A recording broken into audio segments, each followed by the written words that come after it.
देखेंगे लेंस। पहले देखें लेंस क्या होता है। तो पहला खंड समाप्त हो जाएगा और दूसरा खंड बचा रहेगा बस नेत्र वगैरह, तो समाप्त हो जाएगा, सुबह से लाइट खत्म हो जाएगा। तो दो पृष्ठों से घिरा हुआ कोई पारदर्शी माध्यम, पारदर्शी माध्यम का मतलब जिसमें प्रकाशीय किरणें एक की ओर से दूसरी ओर जा सकते हैं, उसे पारदर्शी माध्यम कहा जाता है। जैसे हम लोग पढ़े थे पारदर्शी, अपारदर्शी और पारभासक।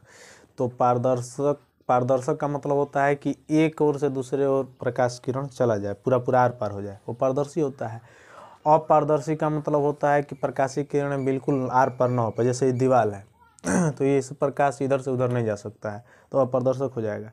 और पारभासक का मतलब कि आंशिक रूप से प्रकाशीय किरण आर पार हो जाए। जैसे तेल लगा हुआ कागज, अब तेल लगा हुआ कागज है, उस पर अगर प्रकाश डाला जाएगा तो ये नहीं कि पूरा प्रकाश नहीं जाएगा, प्रकाश जाएगा लेकिन आंशिक रूप से आर पार होगा। ठीक, तो लेंस कहते किसे हैं? दो पृष्ठों से घिरा हुआ पारदर्शक माध्यम क्या कहलाता है? लेंस कहलाता है, जिसका एक अथवा दोनों पृष्ठ गोली हो। जैसे यह गोली पृष्ठ है, इसका दोनों पृष्ठ गोली है, यह भी हो गया लेंस। या ऐसे भी एक लेंस ही है, यह भी,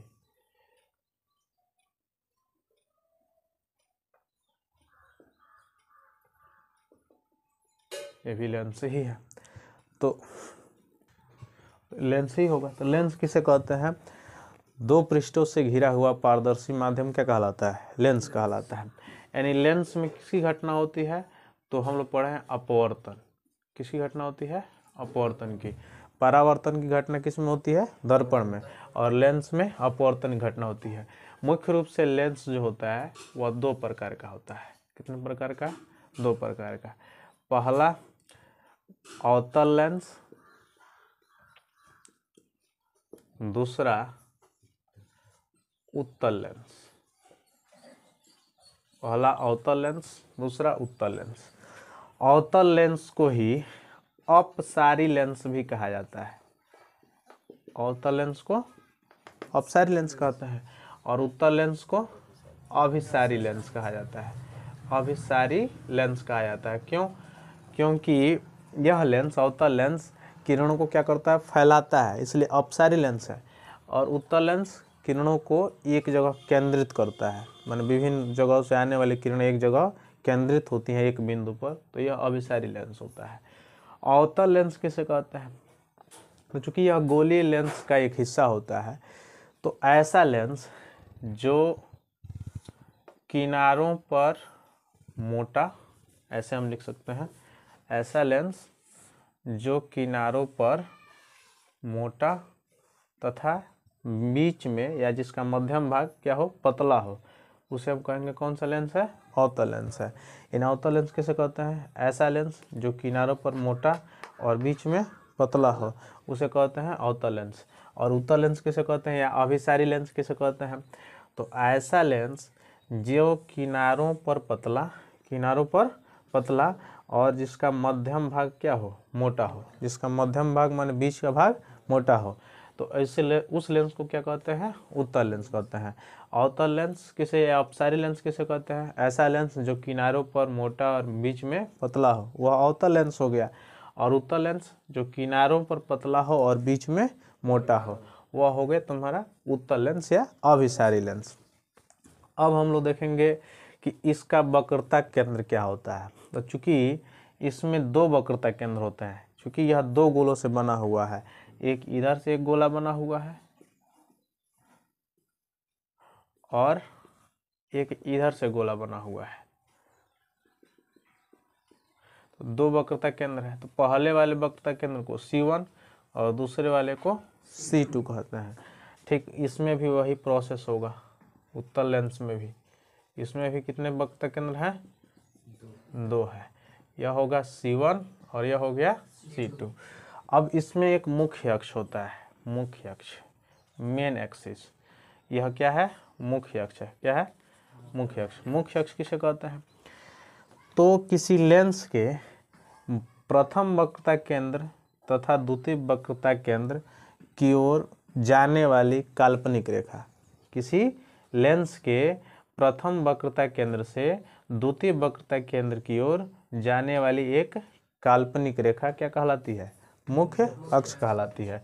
किसी लेंस के प्रथम वक्रता केंद्र से द्वितीय वक्रता केंद्र की ओर जाने वाली जो काल्पनिक रेखा होती है उसे क्या कहते हैं? उसे मुख्य अक्ष कहा जाता है, मेन एक्सिस कहा जाता है। उसके बाद से मुख्य अक्ष के बाद आता है यहाँ पर एक बिंदु जिसको O से प्रदर्शित करते हैं, उसे कहते हैं हम लोग प्रकाशिक केंद्र। क्या कहते हैं? प्रकाशिक केंद्र कहते हैं। प्रकाशिक केंद्र क्या होता है? प्रकाशिक केंद्र होता क्या है, कहते किसे हैं? तो लेंस के मध्य भाग को, यह लेंस हुआ अवतल लेंस, इसका जो बीच वाला भाग है, चाहे यह उत्तल लेंस हो गया, इसका बीच वाला जो भाग है उसको क्या कहा जाता है? कौन सा केंद्र? प्रकाशिक केंद्र कहा जाता है। यानी लेंस के मध्यम वाले भाग के केंद्र बिंदु को, यानी किसी लेंस के मध्यम वाले भाग के केंद्र बिंदु को क्या कहा जाता है? प्रकाशिक केंद्र कहा जाता है।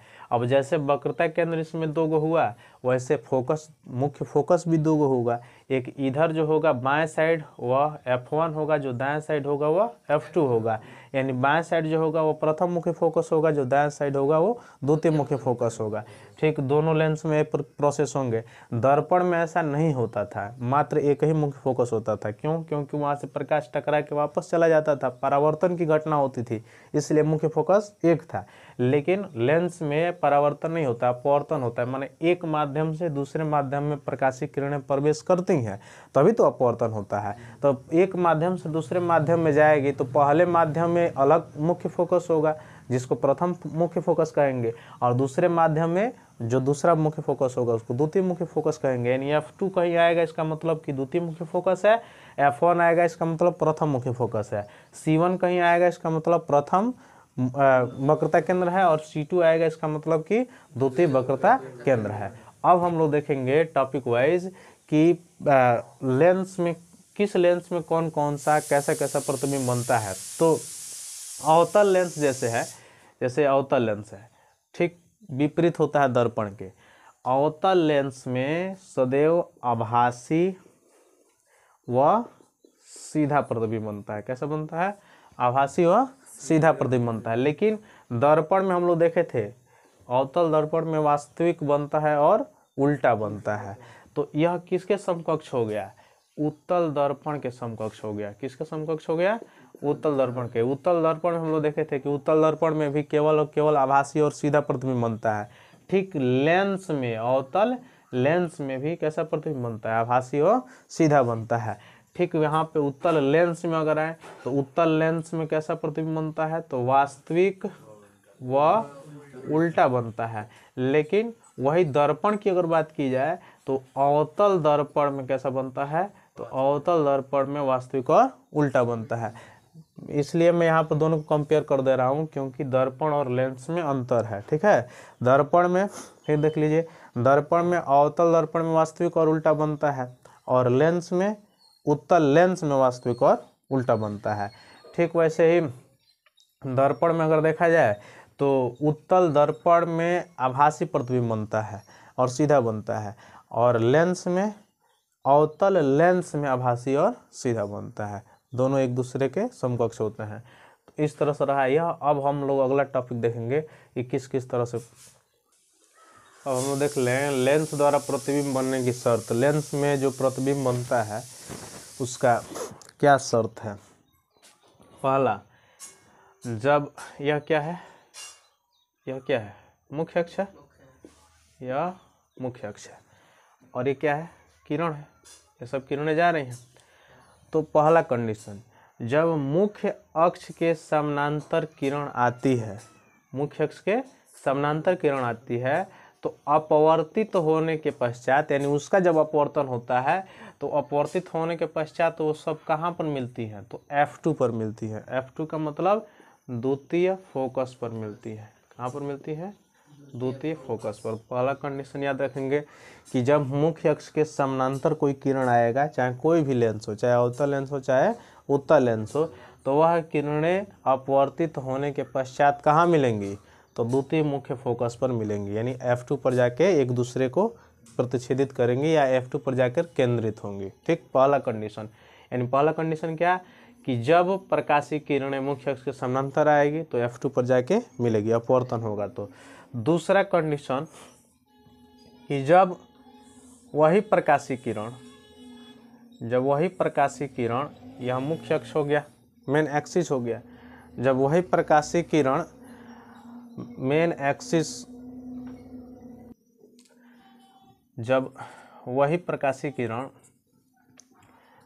किसी भी लेंस से, चाहे अवतल लेंस हो चाहे उत्तल लेंस, लेकिन यहाँ पर तो मैं उत्तल लेंस लिया हूँ, अगर वही प्रकाशीय किरण F1 से होकर जा रहा है, F1 से होकर आ रहा है, अगर F1 से होकर वह प्रकाशीय किरण आए, यानी प्रथम मुख्य फोकस से अगर होकर आए तो उसका अपवर्तन होगा, तो सीधे सीधे अपवर्तन होने के पश्चात वह, यह क्या चीज़ है, मुख्य अक्ष है। क्या है, मुख्य अक्ष है, और यहाँ पे F2 है, तो मुख्य अक्ष के क्या हो जाएगा, समानांतर हो जाएगा। इसके उल्टा है वो, उसमें क्या होता था कि मुख्य अक्ष के समानांतर आता था तो अपवर्तन होने के पश्चात F2 पर मिलता था। इसमें क्या है कि F1 से अगर होके आएगा, यानी प्रथम मुख्य फोकस से अगर प्रकाश आ रहा है तो अपवर्तन होने के पश्चात सीधे सीधे किसके समानांतर हो जाएगा, मुख्य अक्ष के समानांतर हो जाएगा, मेन एक्सिस के समानांतर हो जाएगा।